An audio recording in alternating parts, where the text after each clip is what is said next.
السلام علیکم ورحمۃ اللہ وبرکاتہ۔ حامد و مصلی اما بعد، اشہد ان لا الہ الا اللہ وحدہ لا شریک لہ واشہد ان محمدا عبدہ ورسولہ صلی اللہ تعالی علیہ وآلہ وسلم۔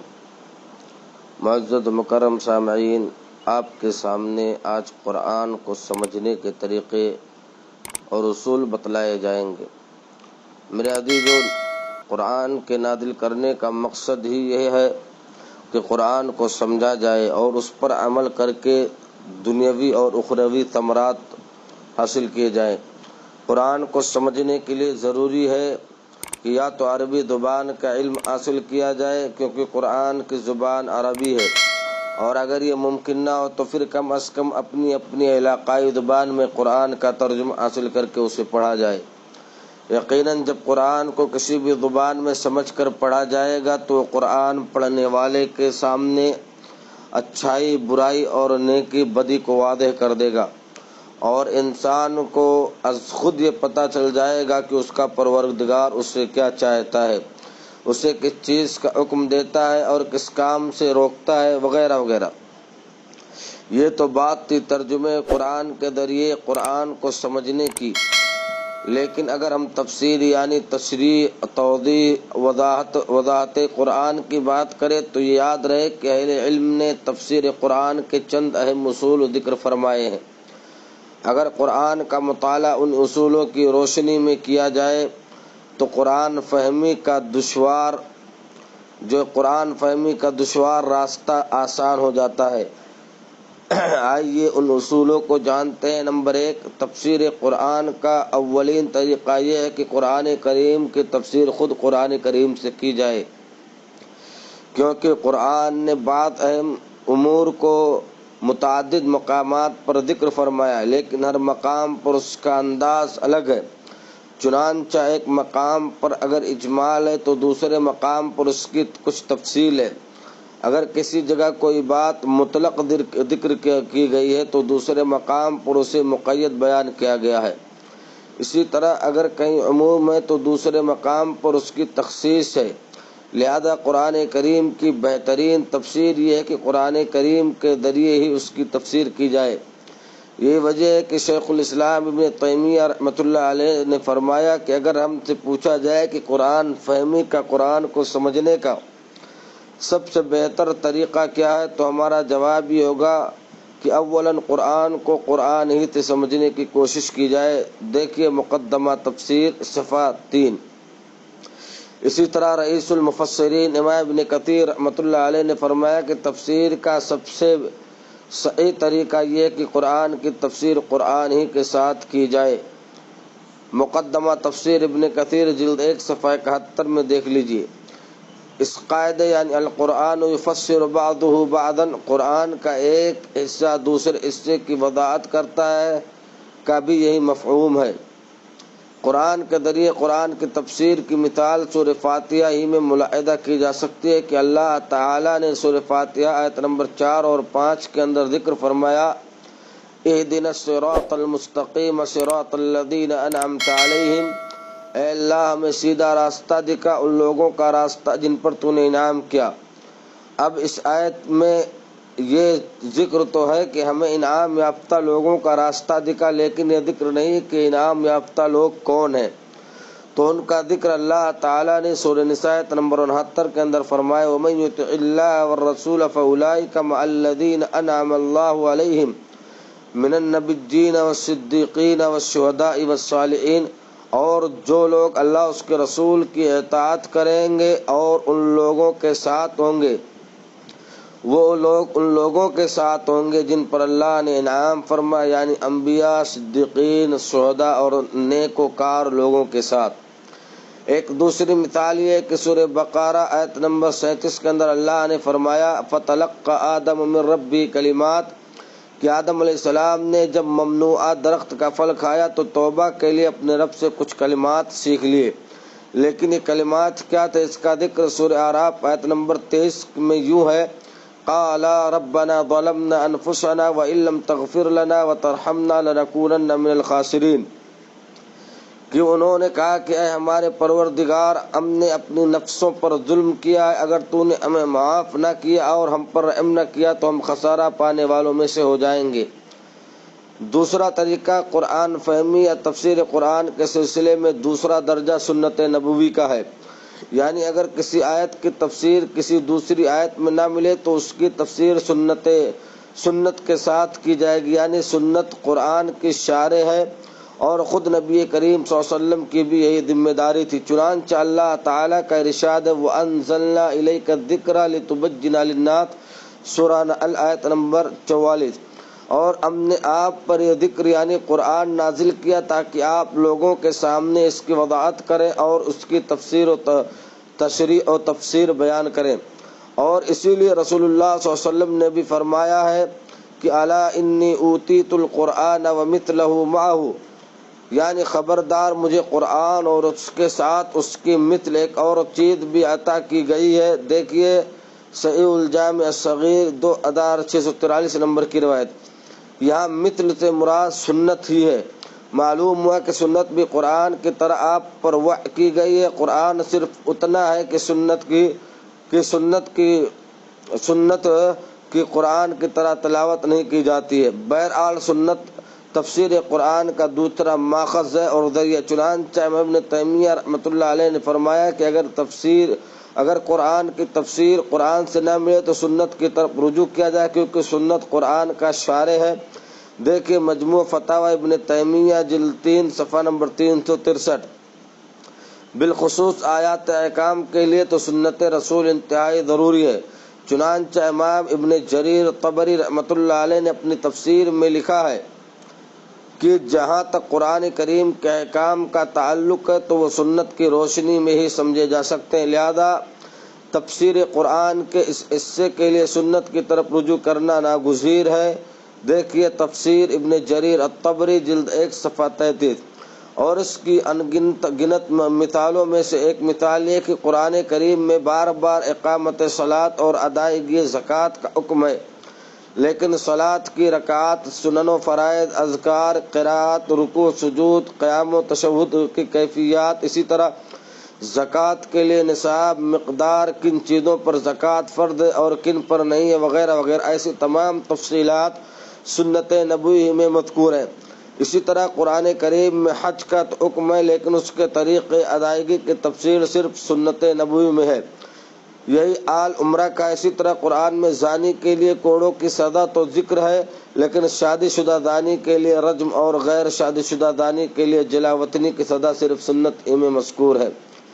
اسی طرح تیسرا اصول امام ابن کثیر رحمۃ اللہ علیہ لکھتے اگر کسی آیت کی تفسیر قرآن و سنت دونوں میں نہ ملے تو پھر اقوال صحابہ کی طرف رجوع کیا جائے گا، کیونکہ وہ دوسرے لوگوں کی بنسبت قرآن کی تفسیر کو سب سے زیادہ جانتے تھے، اس لیے کہ انہوں نے ان قرائن اور آلات کا مشاہدہ کیا جو انہی کے ساتھ مخصوص تھے، اور وہ فہم و بصیرت، علم صحیح اور عمل صالح کی نعمتوں سے بہرور تھے، خصوصاً وہ جن کا علماء اور کبار صحابہ میں شمار ہوتا ہے، مثلا ائمہ اربعہ یعنی خلفائے راشدین و دیگر مجتہدین ائمہ اور محتدین اور دیگر ائمہ مہدیین اور محتدین، اور حضرت عبداللہ ابن مسعود رضی اللہ تعالیٰ عنہ۔ حضرت عبداللہ ابن مسعود رضی اللہ تعالیٰ عنہ کا بیان ہے کہ اس ذات کی قسم جس کے سوا کوئی معبود حقیقی نہیں، کتاب اللہ میں نازل ہونے والی ہر آیت کے بارے میں یہ جانتا ہوں کہ یہ کس کے بارے میں نازل ہوئی اور کہاں نازل ہوئی۔ اگر مجھے یہ علم ہو کہ کوئی شخص کتاب اللہ کا مجھ سے زیادہ علم رکھتا ہے تو میں اس کی خدمت میں ضرور حاضری دوں، خواہ وہ اس قدر دور ہو کہ سواریوں پر سوار ہو کے اس کے پاس پہنچنا پڑے۔ دیکھیے تفسیر ابن جریر الطبری جلد 1 صفحہ 56 کے اندر۔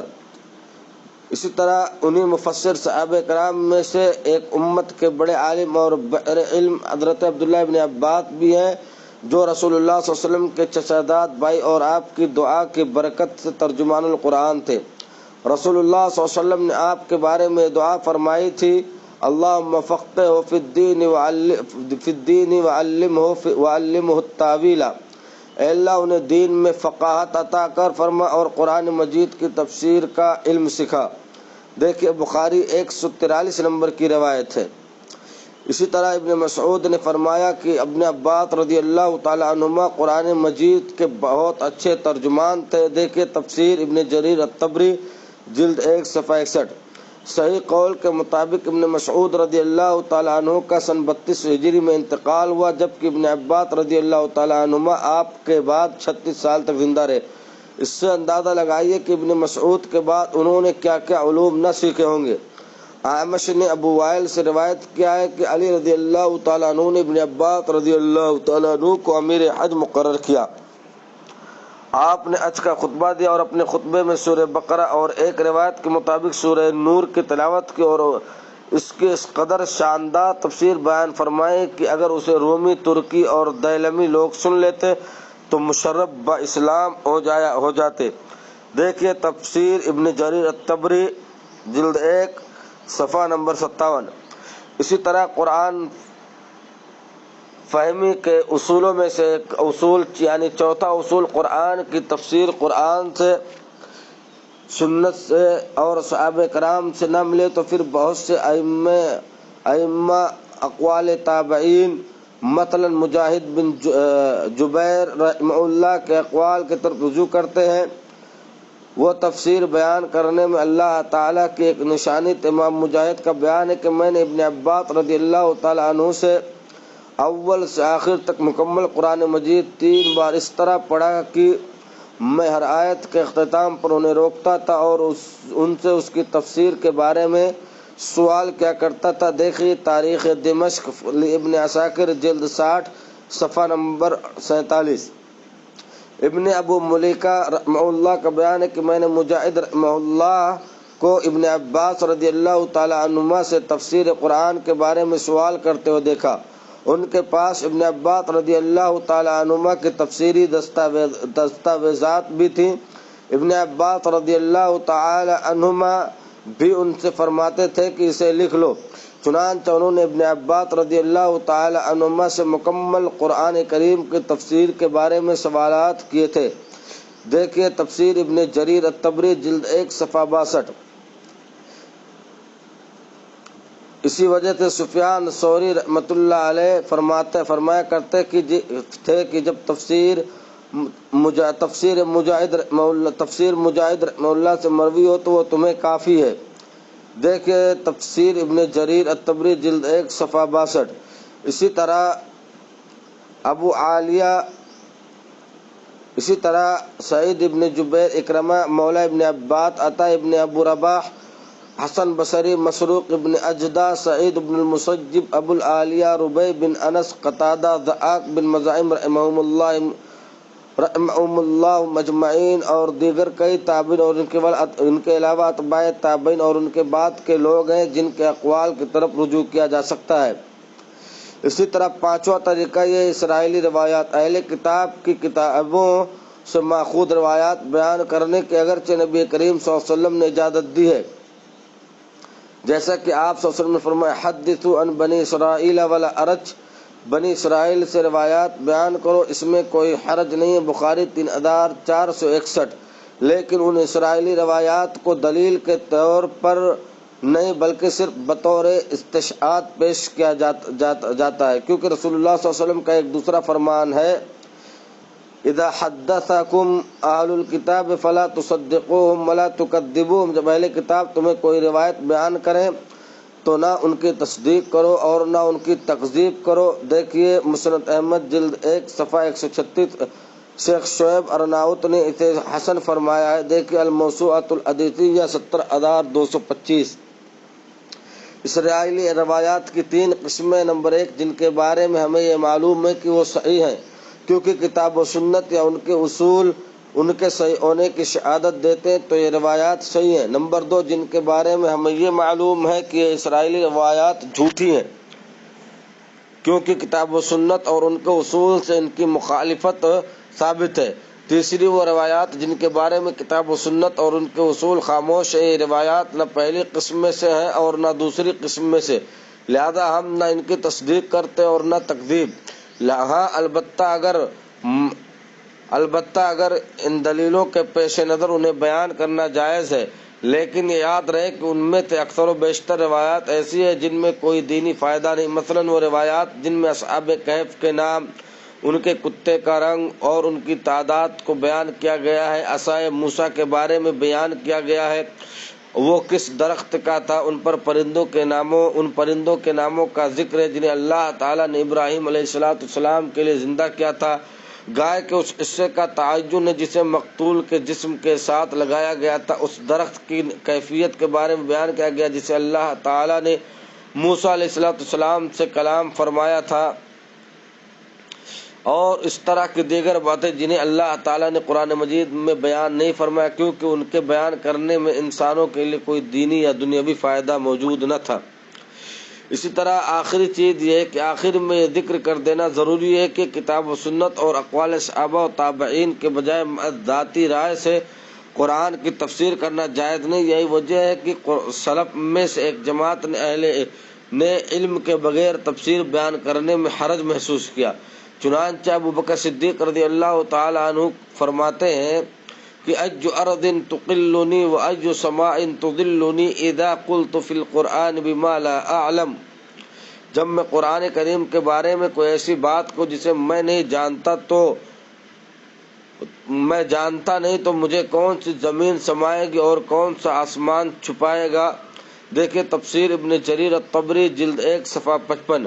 سعید بن المسیب سے روایت ہے کہ وہ قرآن کریم کے بارے میں صرف وہی تفسیر بیان کرتے تھے جن کا انہیں علم تھا۔ دیکھیں تفسیر ابن جریر الطبری جلد 1 صفحہ 59۔ اسی طرح امام ابن کثیر رحمۃ اللہ علیہ نے فرمایا کہ معد رائے کے ساتھ تفسیر کرنا حرام ہے۔ دیکھیں تفسیر ابن کثیر جلد 1 صفحہ 73۔ لہذا میرے عزیزوں اور دوستوں، قرآن کریم کو سمجھنے کے لیے اس کے اصولوں کو جاننا ہمیں اور آپ کو ضروری ہے۔ اللہ سبحانہ و تعالی ہمیں قرآن کریم کے اصولوں کو سمجھتے ہوئے قرآن کریم کو سمجھنے کی توفیق عطا فرمائے اور دین اسلام پر مکمل ہمیں کاربند کر دے، آمین۔ تقبل یا رب العالمین، وآخر دعوانا ان الحمد للہ رب العالمین۔ السلام علیکم ورحمۃ اللہ وبرکاتہ۔